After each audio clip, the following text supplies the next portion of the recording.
Israel হবে এই বিশ্বের নেতৃস্থানীয় রাষ্ট্র, এটাতে কোনো ডাউট নাই, সে হবেই এবং অলরেডি সে হয়ে গেছে।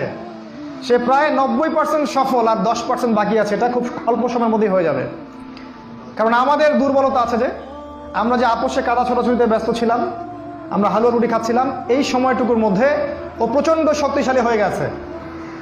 ওই ইসরায়েল থেকেই আজকে সারা বিশ্বের পলিটিক্স নিয়ন্ত্রণ করা হচ্ছে, ব্যাংকিং সিস্টেম নিয়ন্ত্রণ করা হচ্ছে, অর্থনীতি নিয়ন্ত্রণ করা হচ্ছে, মিডিয়া নিয়ন্ত্রণ করা হচ্ছে, পত্রপত্রিকাও নিয়ন্ত্রণ করা হচ্ছে, আদর্শ নিয়ন্ত্রণ করা হচ্ছে, সংস্কৃতি নিয়ন্ত্রণ করা হচ্ছে, এবং আপনার এই যে প্রযুক্তি, অস্ত্রশস্ত্র, এগুলো সেখান থেকে নিয়ন্ত্রণ করা হচ্ছে।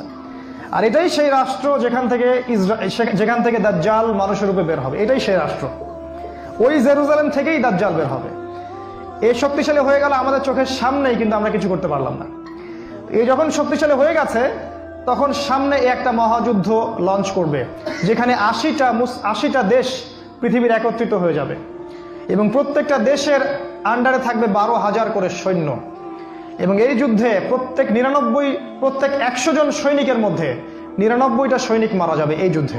এটা হবে পারমাণবিক যুদ্ধ, আপনার সামনেই করানো আছে। এরা যে স্বপ্ন দেখায় ভিশন 20, 30, 50, 100, এগুলো সব বোগাস। এতদিন পর্যন্ত এই ওয়ার্ল্ড আর সার্ভাইভ করবে বলে আমরা মনে করি না।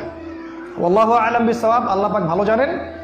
আমাদের রিসার্চ হচ্ছে এতদিন পর্যন্ত ওয়ার্ল্ড সার্ভাইভ নাও করতে পারে, না করার সম্ভাবনা 95%। এই মালহামার পরে ইমামুল মাহদী আসবেন শেষের দিকে, এবং তিনি মুসলিমদের হাল ধরবেন এবং প্রচুর সংখ্যক মুসলিম এই যুদ্ধে মারা যাবে। প্রচুর সংখ্যক, প্রচুর, তাদের সংখ্যা অগণিত। কিছু মুসলিম যুদ্ধের মাঠ থেকে পালিয়ে যাবে, যাদেরকে আল্লাহ পাক মাফ করবেন না, আর অল্প কিছু মুসলিম বাকি থাকবেন, যাদের হাতে আল্লাহ রাব্বুল আলামিন এই যুদ্ধের শেষের দিকে গিয়ে বিজয় দান করবেন ইনশাআল্লাহ।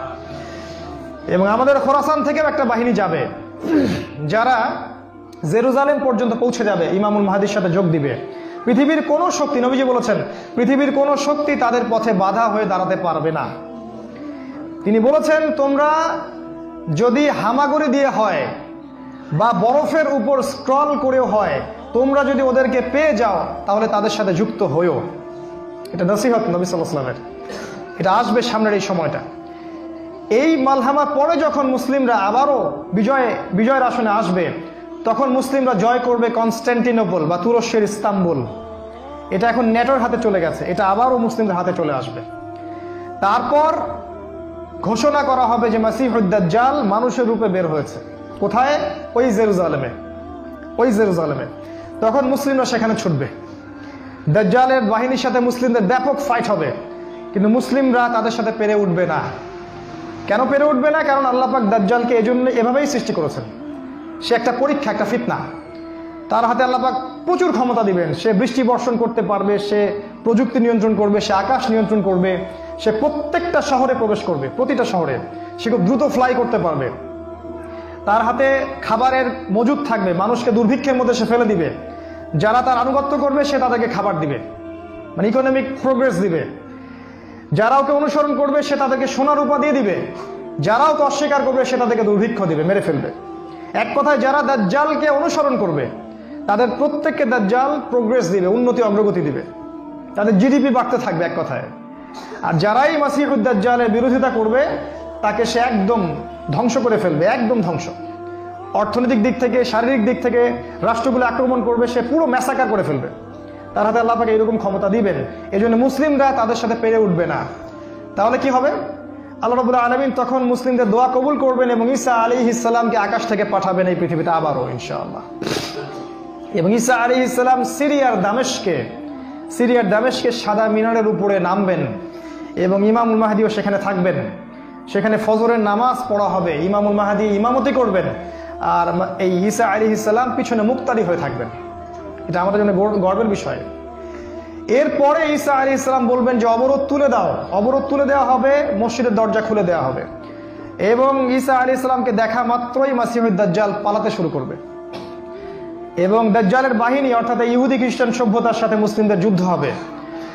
নবী সাল্লাল্লাহু আলাইহি ওয়াসাল্লাম বলেছেন, হাদিসে শোনেন, নবীজি বলেছেন লাতুকাতিলুন্নাল ইয়াহুদ, শেষ জামানায় তোমরা অবশ্যই ইহুদিদের সাথে যুদ্ধ করবে, অবশ্যই করবে। এমনকি কোনো ইহুদি যদি পাথরের পিছনে লুকায়, তখন সেই পাথর কথা বলবে, ইয়া মুসলিম ইন্না ওয়ারা আল ইয়াহুদ তাআলাউ ফাকতুলহু, হে মুসলিম আমার পিছনে একজন ইহুদি আছে, আসো তাকে হত্যা করে যাও। এটা পাথর পর্যন্ত কথা বলবে। ফিলিস্তিনের বাবে লুদ নামক জায়গায় দাজ্জালকে হত্যা করা হবে। ওই বাবে লুদটা ইন্টারনেটে গিয়ে দেখবেন, সেখানে ইসরায়েলের বিমানবন্দর তৈরি করা আছে এখন। এই বাবে লুদেই এখনই তৈরি করা আছে।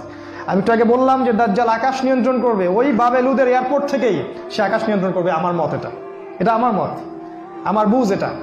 ওই বাবে লুদে সবচেয়ে বড় একটা এয়ারক্রাফটের ঘাঁটি তারা মজুদ করেছে এই বাবে লুদের মধ্যে, প্যালেস্টাইনে।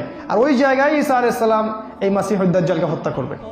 এরপরে ঈসা আলাইহিস সালাম জেরুজালেম থেকে ইমামুল মাহদিকে সাথে নিয়ে পুরো বিশ্বে ইসলামী খেলাফা বাস্তবায়ন করবে। পুরো বিশ্বে নবীজি বলেছেন, একটা পাকা বাড়ি একটা কাঁচা বাড়িও বাদ থাকবে না যেখানে ইসলামের কালিমা লা ইলাহা ইল্লাল্লাহ প্রবেশ করবে না। একটা কাঁচা বাড়ি একটা পাকা বাড়িও বাদ থাকবে না। এরপরে ঈসা আলাইহিস সালাম 40 বছর এই পৃথিবীতে ইসলামী খেলাফা বাস্তবায়ন করবেন। নবীজি বলেছেন, পৃথিবীতে কোনো জুলুম থাকবে না, কোনো রকমের অন্যায় পাপাচার থাকবে না। বাঘে এবং হরিণে এক ঘাটে পানি খাবে, কেউ কারো প্রতি কোনো অবিচার করবে না। এক একটা ফল হবে বিশাল বিশাল, আল্লাহ পাক বরকতের দরজা সব খুলে দিবেন। প্রচুর বৃষ্টিপাত হবে, মাটি উর্বর হবে, প্রচুর সুজলা সুফলা হয়ে যাবে এই পৃথিবীটা। আবারও আগের অবস্থায় চলে আসবে পৃথিবীটা ইনশাআল্লাহ। কোনো দূষণ থাকবে না, কিচ্ছু থাকবে না ইনশাআল্লাহ। এই 40 বছর তিনি রাজত্ব করবেন, তারপর তিনি মারা যাবেন এবং তাকে দাফন করা হবে রাসূল সাল্লাল্লাহু আলাইহি ওয়াসাল্লামের কবরের পাশে। আর ইমামুল মাহদী আরো আগেই মারা যাবেন। তিনি 7 বা 9 বছর রাজত্ব করবেন, এই মুসলিম উম্মাহকে নেতৃত্ব দিবেন। এই অবস্থাটা সামনে আসতে যাচ্ছে। এই কথাগুলো আপনাকে কোনো সেকুলার মিডিয়া বলবে না, কোনো কাফের মিডিয়া বলবে না, কোনো পত্রপত্রিকায় পাবেন না। ইভেন এখন ওয়াজ মাহফিলও এগুলো বলা বন্ধ হয়ে গেছে। এই কথাটা আমি কেন বললাম, শুধু এত যে বড় একটা কথা আমি বললাম, এত ডিটেলস বললাম, এটার কারণ একটাই, যাতে আপনি হীনমন্যতায় না ভোগেন। কারণ সামনের যে বিজয়ের সময়টা, সেটা আমাদের বিজয়ের সময়। কোনো সন্দেহ নাই যে এই সময়টা অবশ্যই আসবে, কারণ প্রিয় নবী মুহাম্মদ সাল্লাল্লাহু আলাইহি ওয়াসাল্লাম তার পবিত্র জাবানে এটা বলে গেছেন। আমাদের নবী সাল্লাল্লাহু আলাইহি ওয়াসাল্লাম তার অলৌকিক পবিত্র জাবানে এটা বলে গেছেন। কোনো শক্তি নাই পৃথিবীর এই কথাকে উল্টে দিতে পারে ইনশাআল্লাহ তাআলা। অতএব এখন যে দেখছেন এই যে সেকুলারদের দাপট, এই যে কাফেরদের দাপট, নাস্তিকদের দাপট, মুরতাদদের দাপট, একদম সব ওদের হাতে। অর্থনীতি, রাজনীতি, এভরি সিঙ্গেল সেক্টর ওরা কন্ট্রোল করছে। এর কিচ্ছু অবশিষ্ট থাকবে না ইনশাআল্লাহ তাআলা। ওরা যতই চেষ্টা করে নিক না কেন, তারা ইসলামের এই অপ্রতিরোধ্য গতিটা ঠেকাতে পারবে না ইনশাআল্লাহু আযজা ওয়া জাল্লা।